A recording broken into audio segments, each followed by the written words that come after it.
You already know you locked in with the Vibes Podcast. I'm your host, FM. And I'm Mayana Camille. Today we have a special guest, a real leader in Philly, doing the work for the people.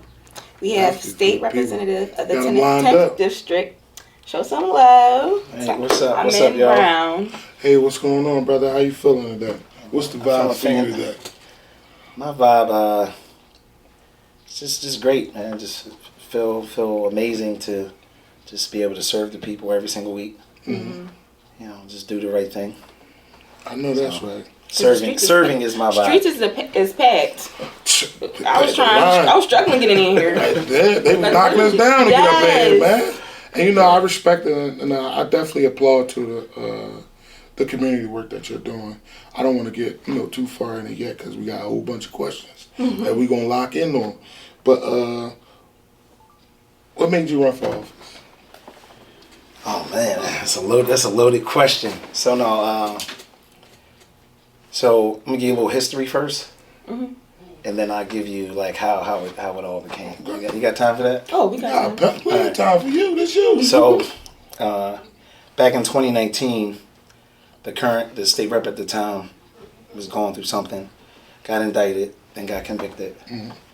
So I had a community center and some businesses in West Philly, and the neighbors and my I guess customers at the time for my businesses, they were like, "Oh, you should run for this state rep spot." And I'm like, "What is a state rep?" Yeah.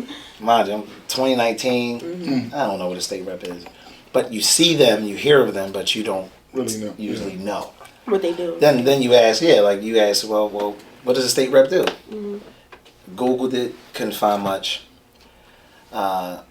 So then the special election was going on, and I decided to put my name in the hat, and it was about like a dozen folks that was running. So I'm like, I had my own money. I'm like, I'm gonna do it. Let me jump in this joint. And so it was a lot of fighting. People getting knocked off the ballot, court challenges. Democratic Party at the time, their candidates were getting knocked off the ballot left and right. And so I'm like, hey, look, pick me. I'm here. And they're like, no, you're too young. No one knows who you are. You're not tied to any political family. And I was like, well, that's not a valid reason to me. You're doing what you need for the community. So I looked up the rules and I was able to still run. But in the special election in the state of Pennsylvania, there can only be one registered Democrat, one registered Republican, and then it got to be independent party. So Green Party, Libertarian, and whatever other party. So there was a Republican running, and there was a independent running. So I started my own party. And I started the Almond Brown Party because of the ballot position. Okay. So the way the ballot is made up is the two recognized parties first, Democrat, Republican, and then there's an alphabetical order. So I was like, oh, the Almond Brown Party. Yeah, I'm right there. So I was next. So just to get a good spot on the ballot. People see your name, Yeah, but that election, my name was on the ballot like 6 or 7 times because when if you remember the ballot, it says your party, so it says Democrat and then whoever. So it said Almond Brown was the party, Almond Brown was the candidate. Then it said my party in Spanish, Almond Brown. Then it said my name in Spanish, Almond Brown, and then it was just like so you couldn't miss it. Yeah. It was genius, and I didn't even know what I was doing at the time. That's wild. So I lost that election. I came second out of 4. That's not bad though. It's not bad. Not bad at First all. time running. Right? Second out of 4. And then that person ended up getting into something and then had to resign. So then there was another special election. So then here comes the party. Hey, what's up, sir? Nah, man, get out of here. Yeah, right. So I said, nope, I see you on the primary. So they picked someone to run in that special election. And then I ran in a primary and tore them a new one. Kicked their ass. Yeah, it was wild. They were sleeping on me too. Right. Yeah. Yeah, and then there was like COVID was going on. In that moment, how did it make you feel when you actually lost? Well, when I lost that first one? Yeah. We put up a great fight. I didn't feel like I lost. because I knew I was doubling back. So I was in 2 elections in 9 months. That don't happen. Did you expect to win though? It was like, all right, I may not win. We wanted to win, but we knew it was a long shot. Yeah. Because you running as an independent in a Democratic city. Right. And it's in a 99% Democratic district. But I still got 1,000 votes. The next person got like 2,600. So it wasn't too. Yeah. It wasn't. I ain't get smoked. Bad, yeah. Especially first time running. You did good for a first time running. That was great. Oh yeah, no, we felt good, and we learned like how to run a campaign. It was your first. And time. I was hands on, so that's why I'm hands on now. Just being out there and building those relationships. But what made me want to do it was me being told no. And me being told, no, this is not for you. It's not your turn. It's always put a battery in your bag. Look, it did. It put a car battery in the drink too. So, just imagine being a successful entrepreneur, self-made, independent guy. Mother wasn't around, right? Father wasn't around. He was incarcerated. Mother on drugs. She would disappear weeks at a time. Became a man, learning from the streets. And then you got a white man telling you something that you can't do. Right. I'm like, do you know how I got here? Right? Case after case. Yeah. Drug cases, gun cases, all kinds of cases. So it's like, who are you talking to? Right. And so it just made me want to go even more. And then my community was like, no, we want you to be the person. So when it was time for me to run in that primary, it was an easy decision because one, I had more time. And when I was going back into the neighborhoods that I represent now, it was like Miss Jones saying, "Oh, that's Little Almond. You used to shovel my snow. You used to go to the store for me. You were always respectful." So you get what I'm saying? Yeah, like I'm gonna vote. It just made sense. I actually know who that guy is. Yeah, I'm not just reading about you on a 3x5 card. Exactly. Yeah. It's no, I watch you grow up. You know my character exactly. Yeah. For our viewers and the people that may not know, what neighborhood did you actually grow up in? 56 and Market, West Philly. So he in his hood. Yeah, I still giving back. You still I know. Yeah, I still live in my hood. Yeah. Good. Walk my dog in the hood on. Look, I be local supermarket. I love people like that. It amazes me that a lot of people actually still do it. Most, not all. What? Still live in their neighborhood. Most, not all. I'm about to say, man. Not all. Not all can, though. Not all can. You got the far left, the socialists, and them. They didn't grow up here. Yeah, facts. Right? They move here. So this is what I believe their strategy is. You have certain elected officials who are not from here. They come from out of state. They move into a black community with low voter turnout, and then they take advantage of it because they tap into gentrifiers and gentrification because they're gentrifiers themselves, right? And then they come to our districts and our communities and want to tell us what's best for us, and don't even know what's going on in the neighborhood. And you don't know what's going on, like firsthand. Yeah, it's like literally, there's times where we would be on the floor voting on things. And some of my colleagues who I know got hood parts in their district and have poor communities in their districts, and they have their mothers and their fathers in their district, but because they might not have children, they're voting against things to protect children. Yeah. Because they want to abolish jails and prisons and all of that. But you rape my kid, you need to go to jail. They better put you away. Yeah. Because if someone's gonna get put away. What you want me to do when I see you? We gotta never wait for you to go away. Yeah. You see what I'm saying? You got two options. So we have folks who think like that. And like this job isn't personal. Like when you're voting, it isn't how you feel personally, unless your district can agree to it, or your constituents have go through it. Like I'm big on food insecurities.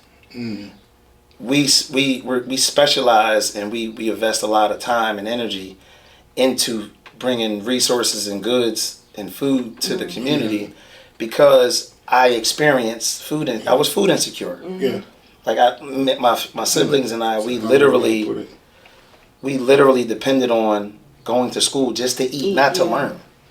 Yeah. You see what I'm saying? It's a lot of kids, though. It's still happening to this day. Yes. Exactly.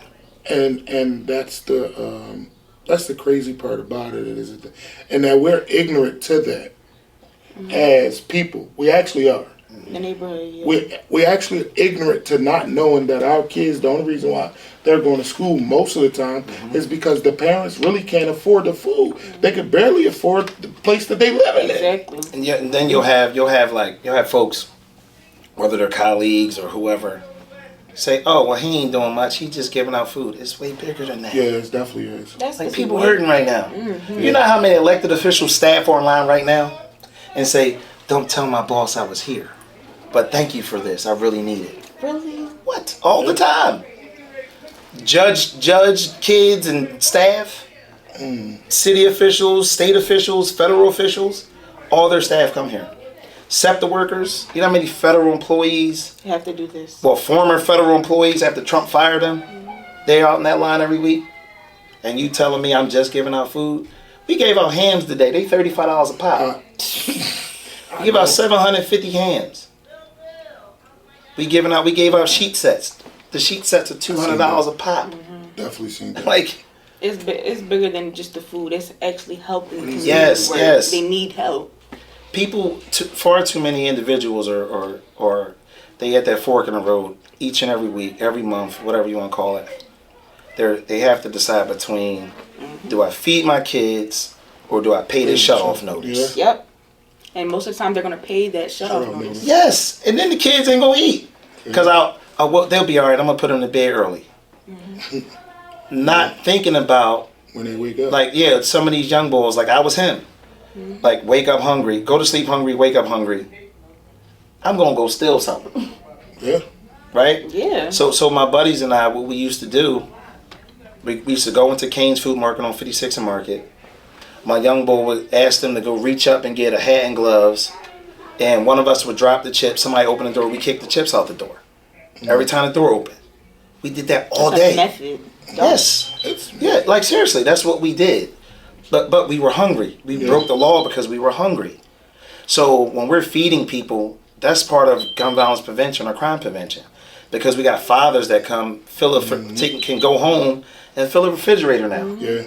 And not have to break into someone's car or not have to rob someone in Rittenhouse Square. You get what I'm saying? Just to get not even the full fridge filled. Just a little bit just to feed tonight. We'll figure it out tomorrow. Yeah.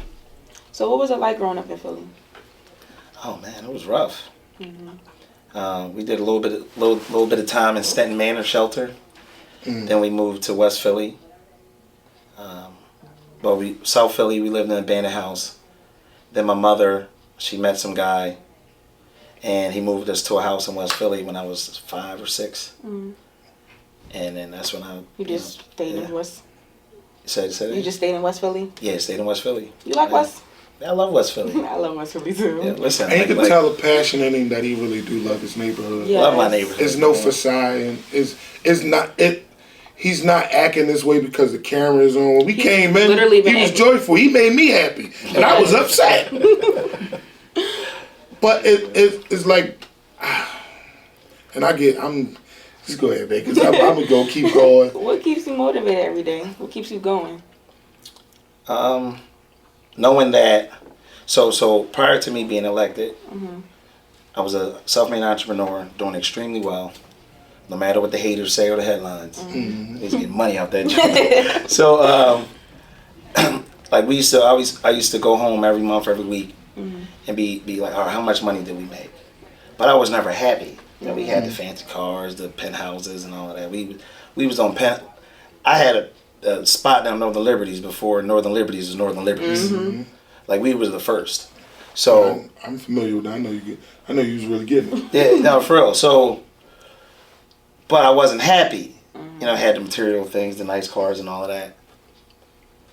But now, what I measure is how many families did we help? How many individuals did we get them housing? How many families did we get their paperwork right? How many folks just came home from jail and we got their paperwork straight, whether it was getting them their ID, their birth certificate, social security card, passport, or a job.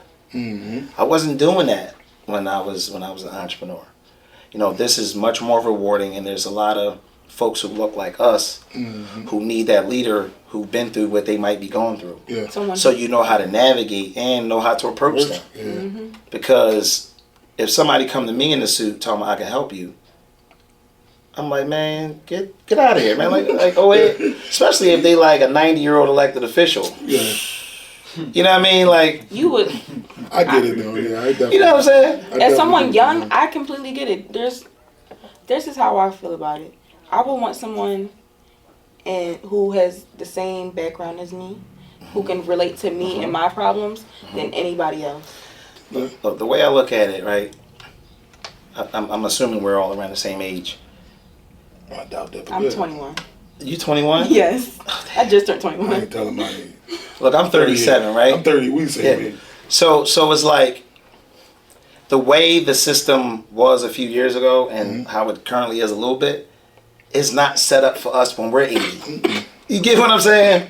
So we have to get more young people involved and give us a seat at the table so we can build for our future. Yeah. Exactly. Because that's what it's all about anyway. It's about our future. It's like there's systems that we put in place out of my office that don't even exist in any other state office in the state of Pennsylvania. But because of my youthfulness, you know what I mean? It's like bringing in QR codes and mastering social media and all of that. Ain't nobody doing that. That's because I get why you do that, to get the young people involved. Yes. Literally. You know how many young people. So when like state services out of our offices, they're typically geared towards seasoned senior citizens. So young folks will come to man, like, man, you're not here for me. Yeah. Right? So what we do is we do youth career, we do college fairs, we do young people job fairs, we do all of that to bring young people in. Because I ain't going nowhere. I'm going to need the 18, 19, the 30-year-olds to be voting for me for the next 10, 20 years. Exactly. Yeah. Because unfortunately, every single week I'm doing a citation at a funeral because I'm losing a constituent because they're aging out. Yeah. So us current elected officials, we have to be working to create a new population or generation of voters. If you're serious about being in this game, you can't continue to depend on the people that have been voting for somebody for 40 years, right? I'm not saying don't serve them because we serve the shit out of them, but you have to create new voters, and that's educating them and giving them access to good government, and that's what we do here. Exactly. I like that. What's the hardest part about your job? These fake people, man. like for real, like. When we say fake people, who we talking about? I'm talking about whether it's colleagues, whether it's staff, whether it's like people smile in your face and then stab you in the back, right? It's like, so somebody put it to me like this. They was like, no, man, you went to Harrisburg thinking that, like, you was ready to go to work. And when you get up there, you got a handful of folks that's really moving and shaking and really serving the people and doing the Lord's work. But then you got that population of folks who just like, oh man, I got this title, man. I'm the prom king, I'm the prom queen. Not doing nothing with it. It's the best I've ever had. And then they get up there and the dinners are nice.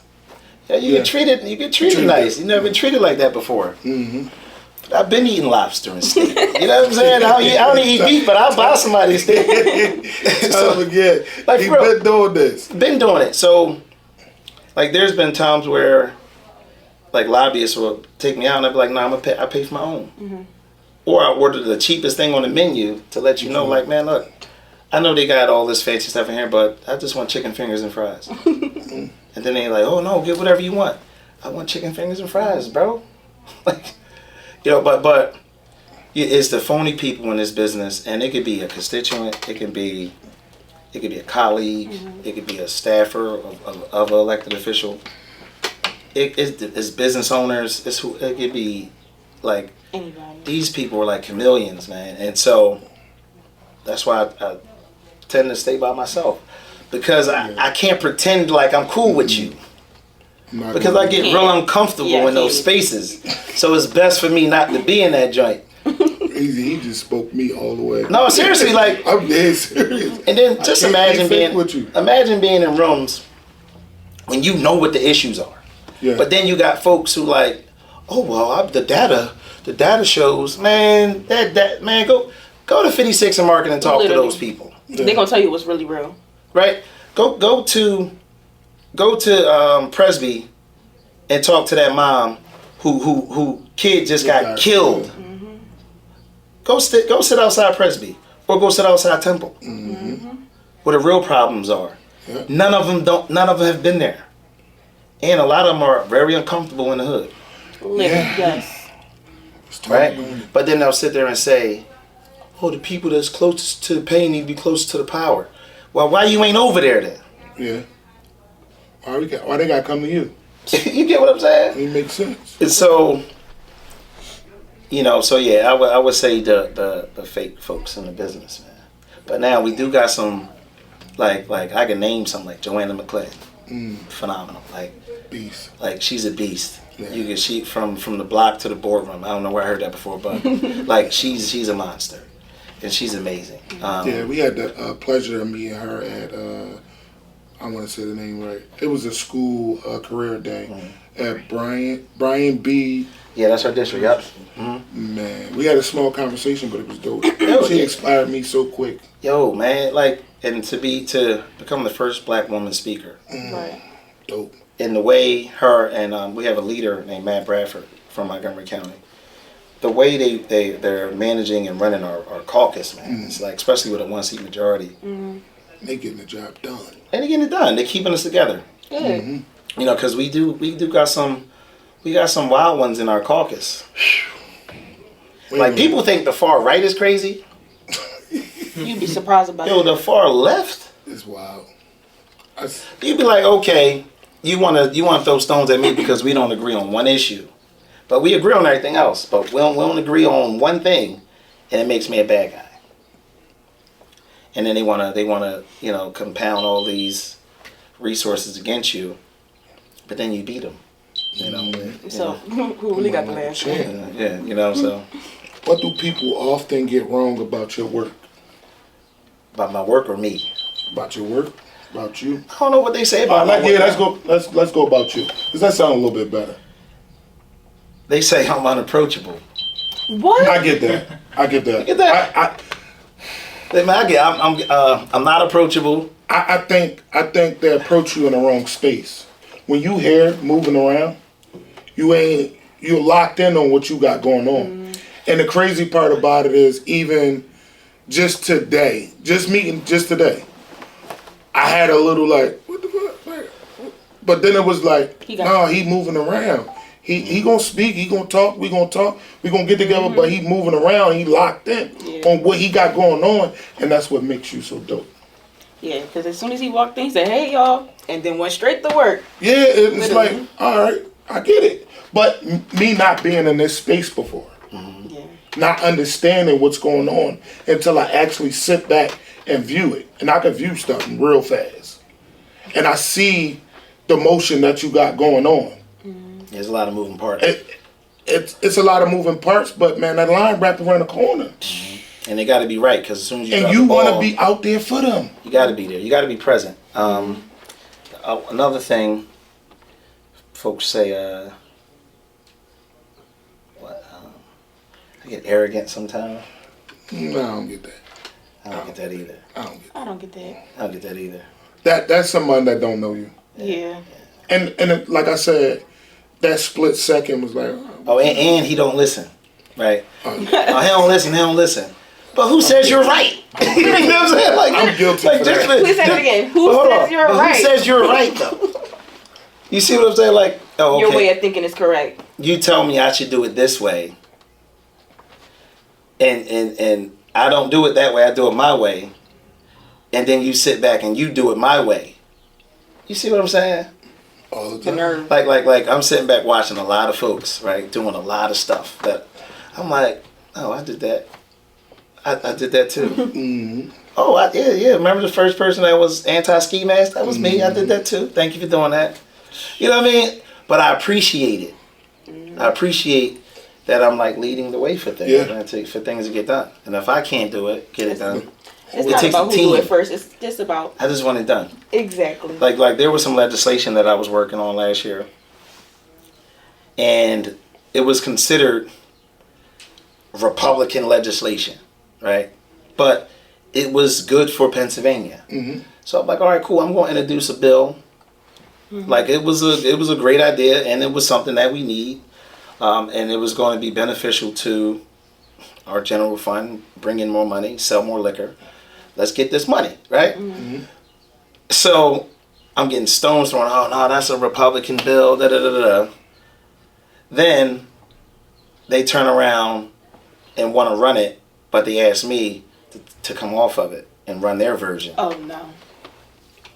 You see what I'm saying? But remember, it was a Republican. No, it wasn't a Republican bill. It just wasn't your bill. It's like, but I was like, okay, I just want to get it done, so I'll take a step back. Let's get it done, and it got done. Signed by the governor, right? I don't need like you don't need your name on it. I don't need my name on it. The folks know who did it first. Literally, right? The people in the community. The headlines are there, right? Oh, Rep Brown introduces controversial whatever. But now it ain't controversial when you do it because you're an older white man. Yeah. Crazy. So how do you stay focused when things get tough? Things are always tough. My kids keep me focused. Right. My children keep me focused. They keep me sane. I have 2. Aww. Yeah, boy and a girl. Ethan and Austin. Good names. Ethan Brown and Austin Brown. My daughter is. How old is she? She's 10. But I'm not ready. I knew that's why I asked. I'm not ready. I get it. Trust me. You know what I mean? Like, I ain't ready. You know, I'm the first to admit, and I don't think the public's ready for her. Oh. Like how she's being raised. Yeah. His brother's gonna have a problem. You know, because like how she's treated. So you better come correct. Y'all hear that? You know, if y'all watching with y'all parents, y'all better come correct. Yeah, if you coming at Austin Breezy, you better be right. What's something small in your life that had a big impact to you? Something small in my life that had a big impact. Wow, man, you never been asked that before. We try to come with different. Right. Yeah, let me think about that. All right, we come back to that. We come back to that. We ain't these other podcasts. The vibes, baby. Do you get more love or more hate in your DMs? It's equal. You be getting hate? What? Yeah. Yes. Absolutely. I don't see how. No, literally. And I'm being totally honest and totally genuine. I don't see how. Yo, I'm expired, brother. Yo, I listen. love your vibe from when you walked in. Like it's No. People be so. Folks are saying, "Oh, he think he can do what he want." You damn right, I can do what I want, right? So yes, you can do what you want. Free will. Yes, but it's like I'm choosing to get involved in this DA's race, and I chose my candidate. I picked the side just like everybody else picking the side, but because I ain't picking a side, it's a problem. It's a problem. You don't tell me who to support. Like no, I support what I want. I thought that was your right.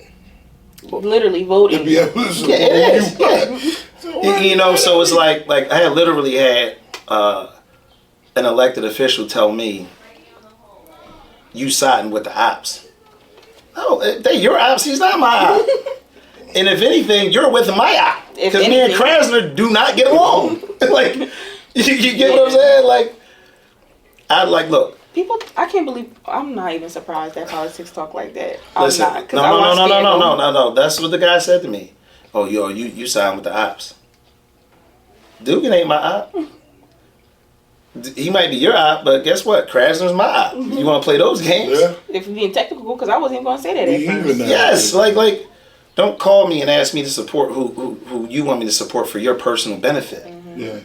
No, I didn't call you and ask you to support nobody. I'm just doing what I feel is best for the city. Yeah. And I believe the city needs some change. Right? Yeah, I'm definitely with you on that one. I think we do need like the experiment on black communities and poor communities is over. Yeah. Right? It's been test after test after test. 10,000 people shot in the last 7 years. 30-something hundred dead. Y'all see nothing wrong with that? You don't see nothing wrong with that, right? That's like COVID numbers. You know what I'm saying? Like, literally, and it's just.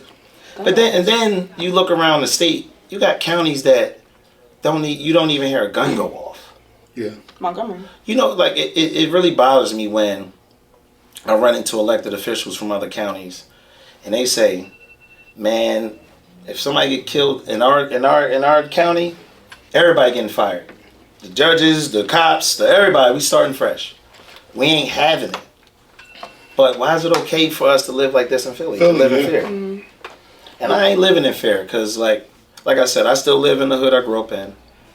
And if I gotta park my car 2 blocks away because y'all taking up parking spaces with these little whatever islands, y'all putting bike lanes in our communities, and my neighbors don't ride bikes. Literally. Like you're congesting communities. So if I gotta park 2 blocks away from home, and I can't do one of my like father duties and carry my daughter home or my son home because he's asleep in the back seat, I gotta wake my children up and say, "Hey, y'all, wake up! We gotta walk home because I gotta stay ready." You get what I'm saying? At 8:39 at night, because there might be 6 or 7 young bulls on 53rd and Market with ski masks on. Not even. Not understanding you're making me feel very threatened, and you're that close to death yourself, because I got my little ones with me, and guess what? We're getting home. And we don't know you see what I'm saying? Fact. You know, so that's the reality for me. So when you said experiments done in the community, what type of experiments are you talking about? Not holding people accountable because you want to give a 7th, 8th, 9th chance. No, like we literally got repeat violent shooters out here. Facts. And I think that's crazy. It's super crazy, but that comes from inexperienced DAs. It comes from incompetent DAs, and it comes from a lack of, care or understanding of what people really want in the community. Yeah. Just because your voting base puts you in that office, don't mean that your decisions are going to be best for the entire city. That's true. Because it don't like I've never seen any of a lot of these individuals who hold like a citywide title go into the nooks and crannies. Well, the mayor, she's killing it. She's everywhere. She's in every single hood, and I applaud her for that. I wasn't expecting that, so I'm hats off to Mayor Parker. But other citywide officials, they're not in the communities listening to the people and the problems. I can agree with you on that one. Yeah. Right? But then they try to do something that we're doing because so we're growing so fast. We don't have the time to be door to door. So what we do, we got the folks coming to us. Like y'all saw the line. The line started at 2:00. Yeah, that line. And the line was still long. Yeah. That line crazy. Like we had 750 dozens of eggs. They're gone. So when y'all walked up, the eggs were gone. So that means 750 people came already. Yeah. And there's still so many more people from what we've seen. Man. So I can only imagine. You know what I mean? So and there was only hams left because everybody don't eat ham. Yeah. So we clock these numbers and we know, but that's how many people we're touching. And we got some people that come every week, some people that come every other week, some people that come once a month. But it's still helping.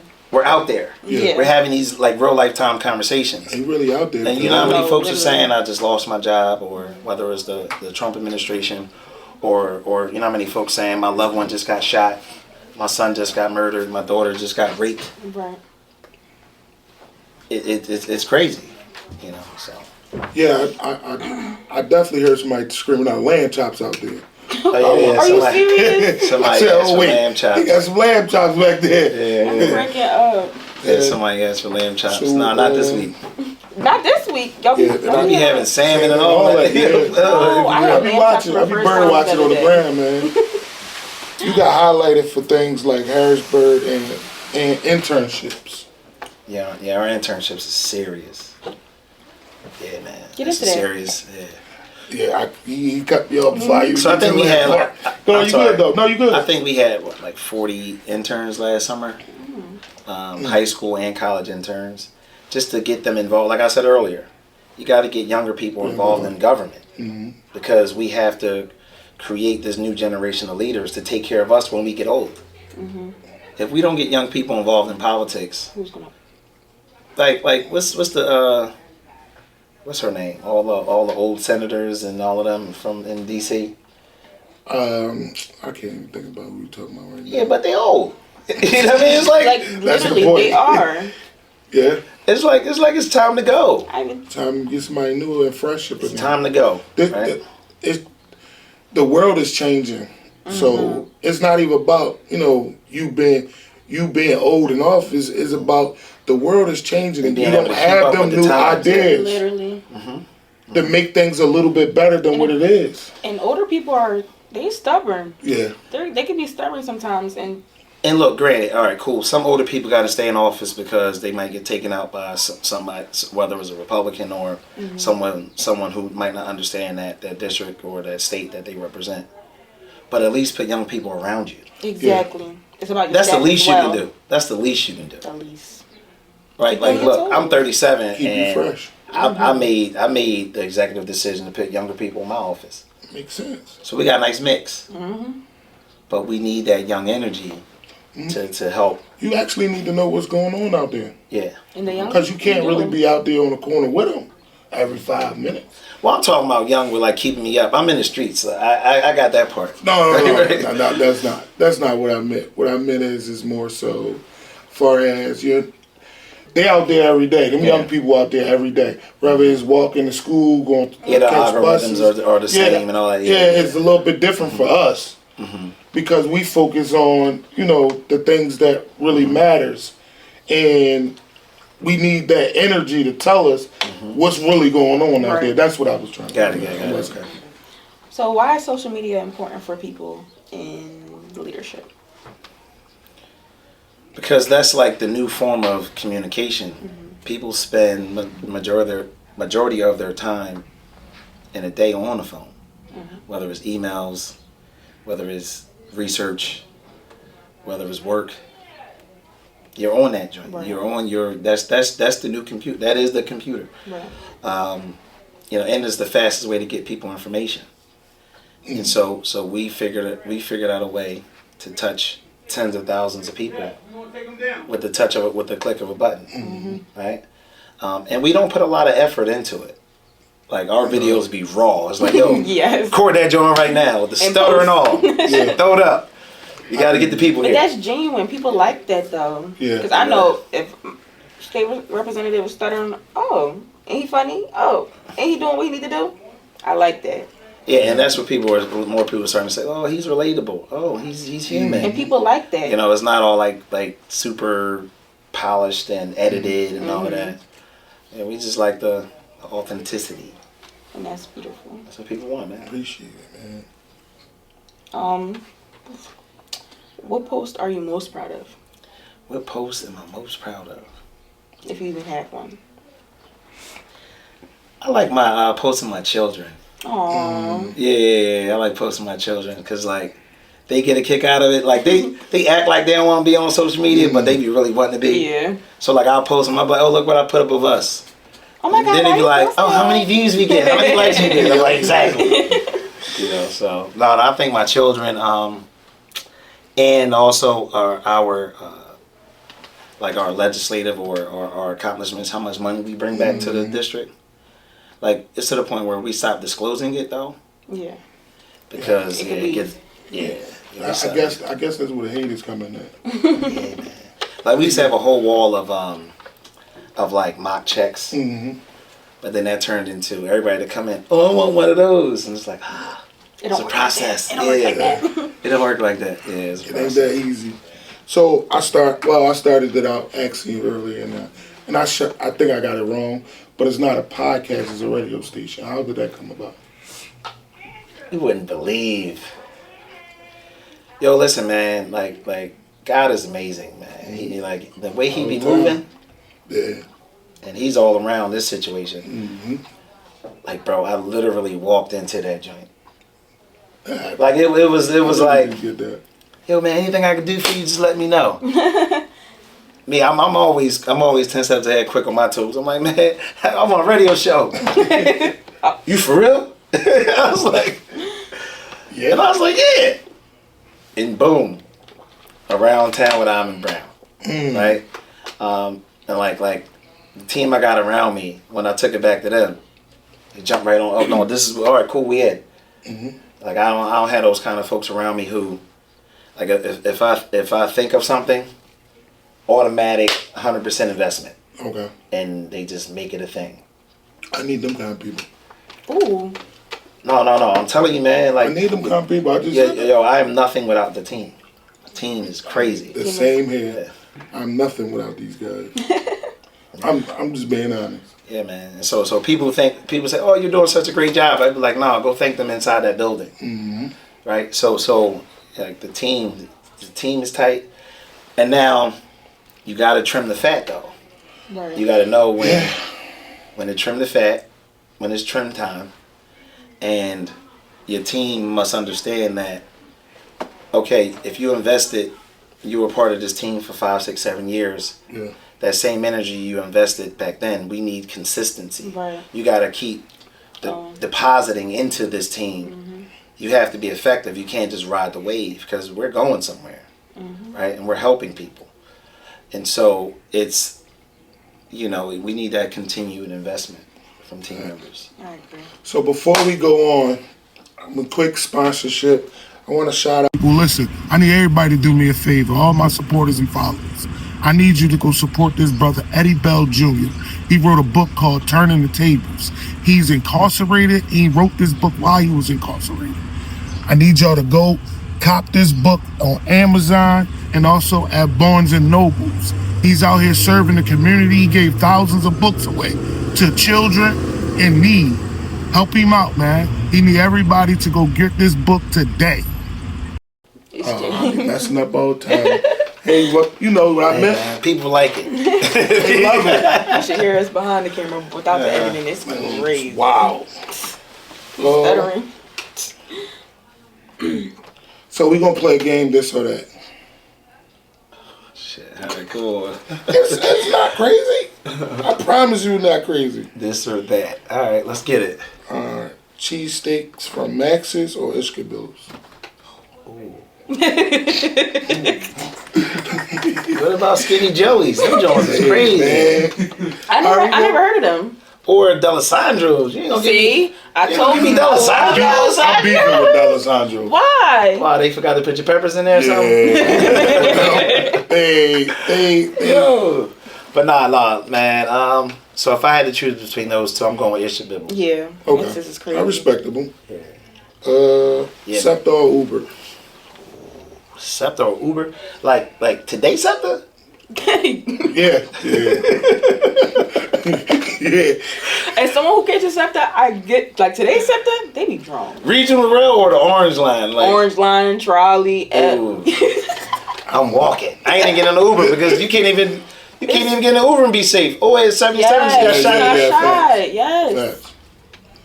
You know what I'm saying? I'm calling my homie. Yo, man, come pick me up.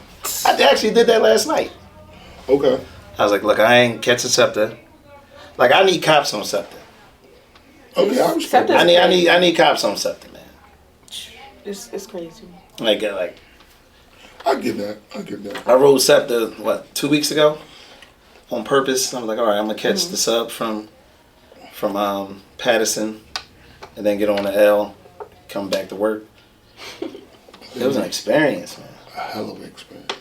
I think the last time I've been on Scepter was like, you got moms with babies, yeah, on the same cart as the dude smoking the weed. Then the dude behind him bagging the weed and rolling the joint. And somebody leaned over. Then you got people like living on the trains. You know what I mean? Like, it's crazy. I don't even know how we go into the next question after this one. So, Meek Mills or Beanie Siegel? I don't even know who put this in here. Meek Mills or Beans? That don't even. I already know. I can't even like. We gonna skip that. We already know you taking Beans, man. It don't even make sense. That's not even. that's like it's like OG, capital OG, and yeah, you can't. Well, Pup, you can't put that together. Put that together, man. All right, so all right, no, I'm gonna let him rock on that one. Go ahead, you got it. So a summer cookout or a block party? Oh, I'm gonna do the summer cookout. Why? But like, why the summer cookout? Not the block party. To me, it's similar to the same. But like having a block party today. Yeah. Man, it's too much craziness going on because yeah, it's too wild. You can't. The crazy part. There's things you can't do. Like you can't. Like how many? Like we stopped block parties in the city of Philly because of the crime. Yeah. Too many shootings. You can't control a gang of young boys running through. Mm-hmm. You know what I mean? You sitting there with your family. You might be drinking, chilling, and all of that. Right, you just eating, vibing. playing spades, and then somebody shoot up the block party. There's a whole bunch of families. I don't get that. Yeah, man. So it's like, no, I'd rather a contained barbecue. A contained barbecue. Yeah, give me a little contained barbecue in the backyard. Yeah, backyard gate up. Nobody know but who I bring out the spades. Yeah, definitely spades. You know, hey, little smoking section in the back. You know what I'm saying? Little hookah section over here. Cigars, you know. You don't know how to do what? I don't know how to play spades. All right, we gonna get that done and over with. Yeah, I play spades. I'm just ain't interested. Damn. Yeah. All right. That's crazy. I barely know how to play That's crazy. goldfish. Eagles Parade or Made in America? So like, all right. So I'm gonna answer as somebody else because I don't do none of them. Okay. I don't do big crowds no more. Oh, that's understandable. So it's like, I would do Eagles Parade. Okay, good. I'll do Eagles Parade. You bleed green? Do I bleed green? Mm-hmm. Yeah, I bleed green. I like the Eagles. Broad Street or South Street? For what? Anything. Bro, I like Broad Street. You like Broad Street? Yeah, two-way street. It's I don't like them one-way situations. It's more containable. Yeah. You can see everything going on. Yeah. South Street is like everything moving too fast. Yeah, it's too close and tight. Reading Terminal or Italian Market? Reading Terminal. Mm-hmm. Yeah. School fairs or rec center hoops? Oh. What do you mean by school fair? Like an event at a school? Mm-hmm. I would say the event at the school. Because they have access to more children. Mm-hmm. Especially if it's like an auditorium or some kind of like learning setting. Makes sense. Contained, like you say, contained. Yeah. Wawa Run or the Chinese store? Oh, I'm doing Wawa. But I do love my wings fried hard though. I was just about to I love my wings fried hard. Yo, I do too. That's how I get it too. You gotta get it fried hard. I can't. I'm real picky when it comes to chicken. Yeah, I get my wings fried hard. And Danny Walk fell off. I didn't even count that. They fell off, man. They got too many feathers now, man. You spend more time plucking the feathers. You spend more time plucking the feathers by the time your wings getting soft. Hey, man, I know someone who's gonna be real mad about that. A pink cat. What's the biggest issue in Philly you're working on right now? I would say access to food. Yeah. Yeah. The food insecurities, this thing is real. That's why, like I said, we invest a lot of time and energy in political capital to feed people, to make sure families are able to put food on their table for their young ones. You know? We touched on it a little bit, but how you feel about gun violence in the city of Philadelphia? It's out of control, man. And, you know, you got individuals saying that the city is safer. It's not. Who said that? Like, so look, so this is a different perspective, right? Because I kind of understand it a lot more because I'm out there. Mm-hmm. But if we just came off of 400 murders, 500 murders, 600 murders, 700 murders, then you go down to 300, 290 or whatever for the next like year or two after you just finished 700, 500, 600, whatever. You killed off a lot of your opposition. Yeah. Right? Mm-hmm. So you need, like the streets need about a good 2-3 years for those 13, 14-year-olds to come older. Mm-hmm. You build new ops. Yeah. Right? That's just what it is. Yeah. So you're always going to see a down spike on top of the current DA not doing what they supposed to do. Mm-hmm. Right? And then you have the police department. They're afraid to do their job because of the DA. You know, so it's a lot of aspects. But then you have to reopen these rec centers. You have to keep these libraries open. You have to give these kids something to do. Right? You have to make sure the local swimming pool is filled, cleaned and filled every single summer. You got to give these young people activities. So keep them busy. Yeah, you got to keep them busy. So when I was younger and I was working with children, we didn't have teddy bear memorials for 12 and 13-year-olds. No. Like we had the Beacon Centers, we had United Way, we had all these after school programs. Why is it so hard to reinvest in after school programs and summer camps? Well, I think I'm gonna keep my thoughts to myself. But no. To the mayor's credit, they are investing into out of school time. You have these 20 school year round operations going on, which I think is working phenomenal from the numbers that I see, and from the parents I talk to. They love that their child have that option. Yeah. So once this pilot is over with the 20 sites, I'm looking forward to Mayor Parker expanding that because we need these programs. Absolutely. Yeah. I think the programs will work, period. Just even going back to in my time, we didn't have time to do nothing. You had School, yep.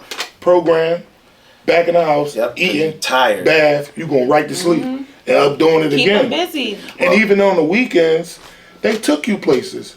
Like to the if it was hot, they taking you to the pool. So a little fun fact. The beach. I was a different kind of young boy, man. I ain't even take a bath when I got in the crib. You went straight to bed? Straight to bed. I was exhausted. Like, listen, we was outside so much. We smelled like outside. Just all the time. I know exactly. And our outside was different. Like we smelled like metal because we was under the train tracks on 56 and Market. So sparks flying, metal particles, and just all day long. Really? What? I agree You know, with that on top of smelling like oil from your house heat. Whenever we had oil, because we ain't have it all the time. Like, we used to do this thing, like, in the winters when... I was about to say that. I was about to say oil. Yeah, oil. For like, the heater and stuff? That's crazy. So we did this thing, my brother and I. Like, we shared a room, and the house would be so cold. We used to set an alarm for who had to wake up and turn off the blow dryer. Like having the blow dryer have it ventilated, but blowing the heat. Leave it on for a couple minutes, warm under the blanket. Wake up an hour later, cut it on, cut it off. Yeah, it was crazy. That's real though. Yeah. That blow dryer worked. Oh, keep that like it warm. So, what do you think about the history of Philadelphia, and do you think it can make its way back? I do. You know, I have a lot of faith in like the future. You know, but like we need to change some of the leadership. And you know, there's folks out here that should be getting more access to the power that don't deserve it. There's folks who have power who don't deserve it. Right? Yeah. And not saying that they're doing the wrong thing by the power, they're just doing nothing with the power. Just sitting there. You know, like yeah, so it's, you know, and we just got too many individuals who are concerned. I know this firsthand for folks. Like I experienced it with a lot of individuals. It's more about what's next and what's best for me. Right. It's personal, self. Yeah. So, and those are the folks I'm like, yeah, I'm gonna fall back from you. Because when it's time to roll up your sleeves, like I've been to, and not just in Philly, just all over the state, and even in other states, I'll see the elected official just sit back and just watch their people work. And just like pointing, like, no, do this, do that, do this, do that. Nah, man, because I believe you have to be what if they don't show up one day? The show must go on, and you don't have a clue what to do. What to do? And guess what happens? The community don't get served. What do you say? I'm gonna reschedule? No, you can't. And you got a line down the block? Do that at all. You can't do that. And that makes you look bad. Yeah, it makes you look crazy. You know how many times, like, not saying that it happens often, but if we have an event or a giveaway, and food is serious to people. Like, people need food. And they're accustomed to when we put it out there, they're guaranteed to fill their refrigerator. Yeah. Can you imagine if we go to purchase or pick up the food or whatever, however we get it, and it ain't enough, you know what we got to do?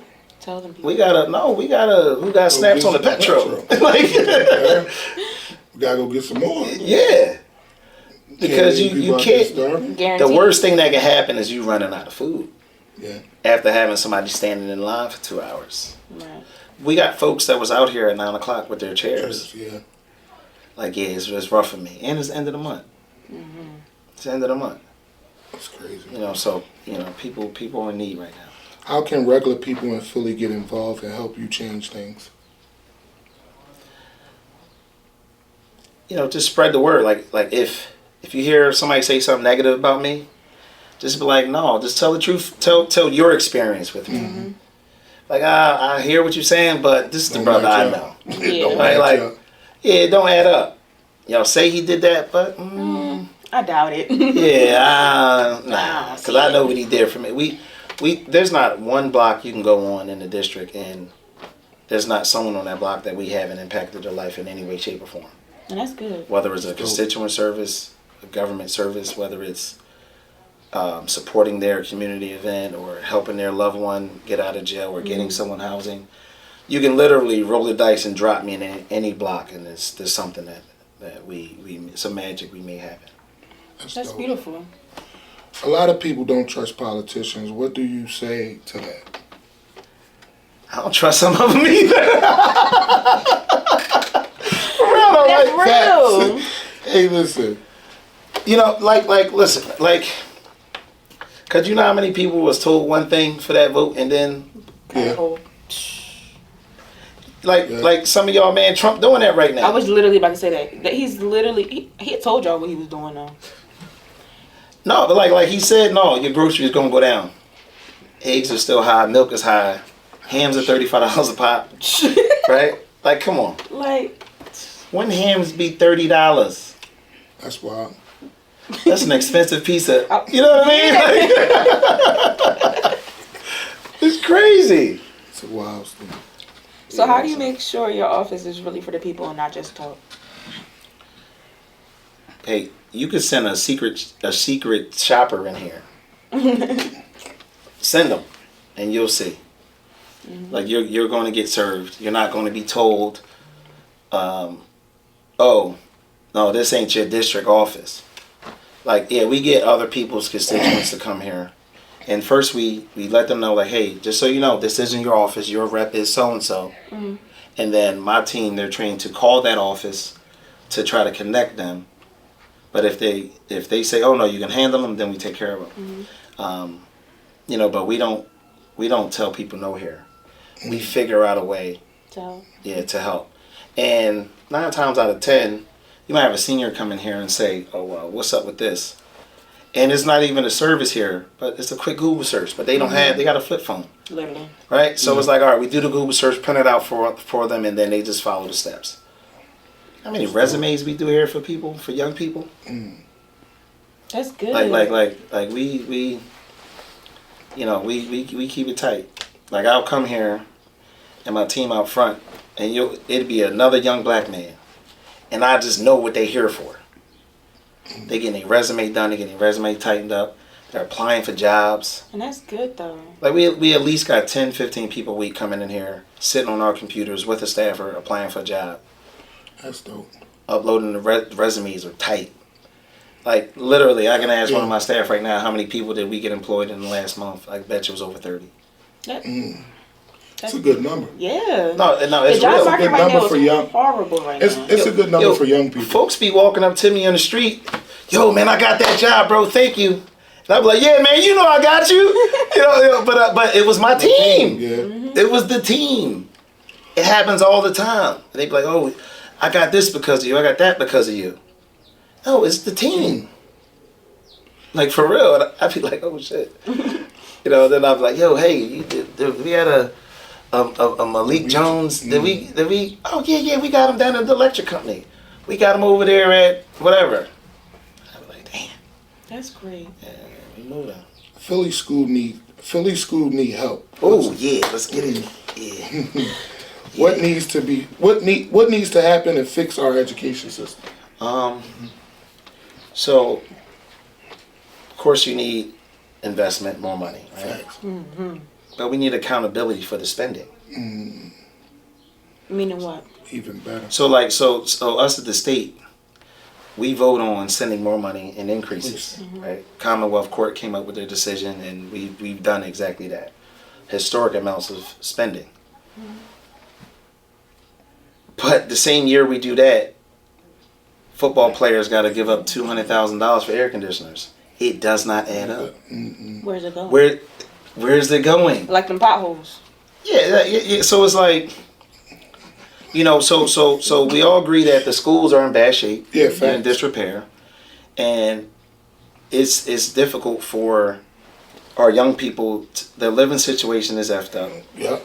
Then they go to school. The school is effed up, and then you expect them to be the best student that they can be. How does that work? You can. So while we fix these schools, I believe it's the best thing to do is give our children some options. And whether the option is homeschool, whether it's a charter school, whether it's a private school, let parents decide until they fix this neighborhood school and this zip code or whatever. Let them be able to say no. I want to be able to pay for my child to go to private school. So how about we shift some of this money over and let me pay for private school. So options is the way to go.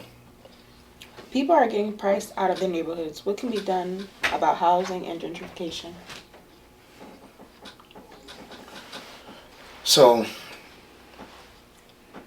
we have, the city owns over 12,000 vacant lots. Did you know that? I did not know that. 12,000 vacant lots. Probably a little bit more. It's probably more, right? Yeah. But a lot can be an acre, you know what I mean? So Right. it's lots. And, I believe that we need a strong public-private partnership. So if the city don't have the funds, we own the land.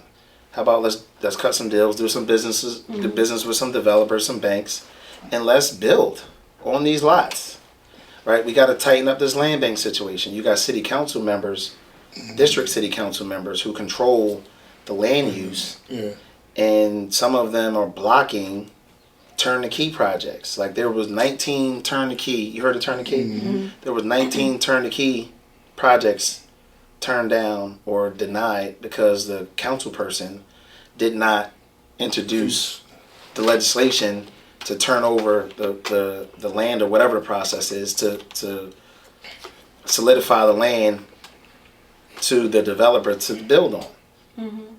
19 homes. So that happened in one, I'm sure it's happening in others. Yeah. Right? And then you have certain council people abusing their power to block development from being done, which can house people. And then the elephant in the room is the 10-year tax abatement. Like we had a development boom. People were building. Out of this world. We took it away.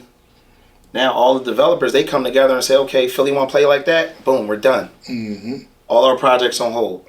Like I literally know 4 apartment buildings being sold from a low-income owner, low-income housing, being sold to a market rate developer because he's done with how the city is treating the business.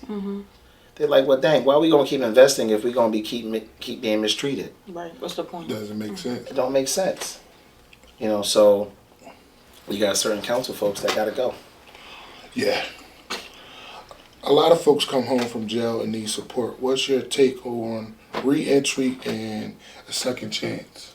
Got into it a little bit. Yeah, so I'm all for second chances, man. I got a second chance. Beat my little cases or whatever. Yeah. But we help a lot of people at this office. Like with their everyday, like their most vital records. That's what we do here. We invest a lot of time into that because we understand how important it is and how, like, coming home, if you don't have those documents, you don't feel like a man. Yeah. You know what I mean? Like, do you know how happy these individuals be when they finally get their driver's license after being gone for 20? Yeah. Look, you know how much change when people going for 2 years? A lot. Yeah, you come out like, oh, what? What's going on? Yeah, They did what? But no, I'm all for second chances. I have an impeccable voting record when it comes to that, and a personal record when it comes to that. Mm-hmm. My team, we're there to support. And then, as far as you said something about recidivism, what you say? Reentry. Reentry. Reentry. Yeah, and we're big on that here too. So what can be done to rebuild trust between the police and the communities? So my take on community policing is having, like, when I was young, we had law enforcement, we had cops that knew us by first name, but a lot of them looked like me too, and they took that time to pull over. They took that time to pull over when we were playing basketball or playing dodgeball or kickball or whatever on the street, to invest 15, 20 minutes with us, to play with us, to get to know us a little bit, buy us something to eat, buy us something to drink. They used to buy us guzzlers and hugs, right? They used to pull up with a little black bag, passing them Jones out on the basketball court. That's the connection right there, right? So when they pulled up on us when we're on the street, they're like, yo, Brown, get off these corners. We would leave. Yeah, We would come back in a little bit. Like, what time you get off? It was just what time you get off, white shirt? And we would come back. The respect was there. Yeah. But it was because of their investment in getting to know us a little bit more. So if we have cops who understand the communities, who police the communities that they understand, then it might not be soon as you jump out, I'm going to throw you against this car. Yeah. Like, you still got to do your job. You might got to, grip me up a little bit or whatever the case may be. But just investing your time will actually stop you from having to chase that person. Because I already know who he is. Yep. I'll holler at him later. I'm going to holler at him later. I'm going to see him again. Yeah. Or even I might see your mom. And I think the problem is also even with, because my son went to the one of these, I don't want to say no names, but one of these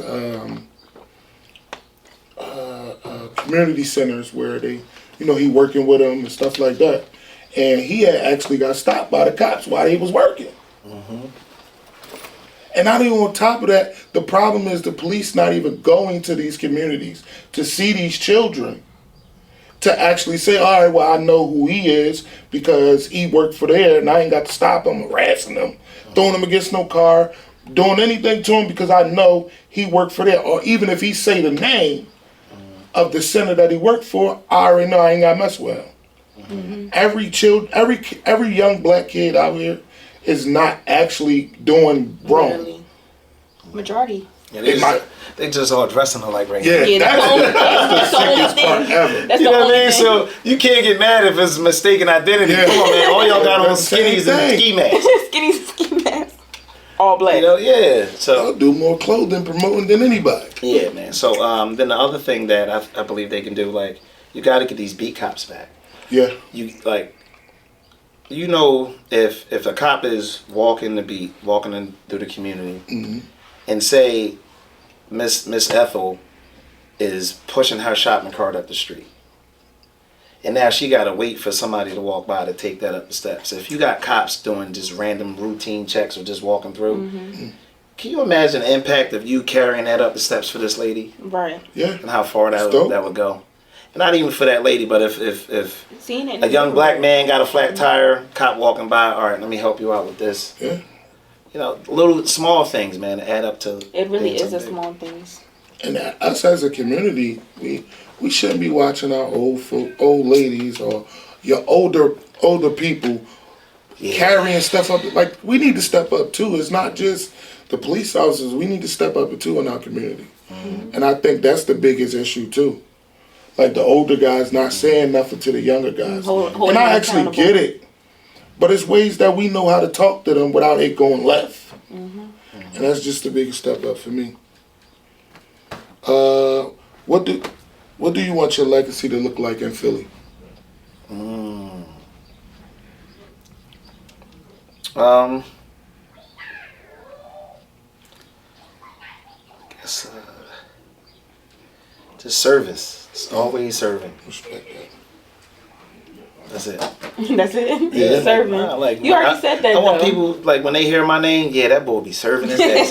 You know what I'm saying? J Money serving. Yeah, like no, for real, man. Because you have to pour back. Because if we don't do it, who's gonna do it? Yeah. And that includes what we're doing now. That includes standing up against gentrification. That includes standing up against elected officials who move to communities and take advantage of low income communities. Right. Happens all the time. That's all serving the people that you represent. I agree. What's one message you want to give to the youth listening right now?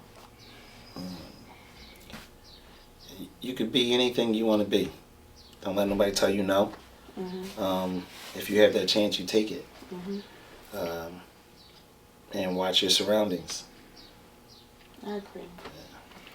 Before we wrap up, Rep Brown, any last words for the community? No, not really. This was a good interview. I like this job. Yeah. We try to be on our team. I feel like it was dope too. Yeah. You've been vibing with the Vibes podcast. Stay locked in. You already know the vibes. Make sure you follow us on Instagram, all social media at the Vibes _podcast.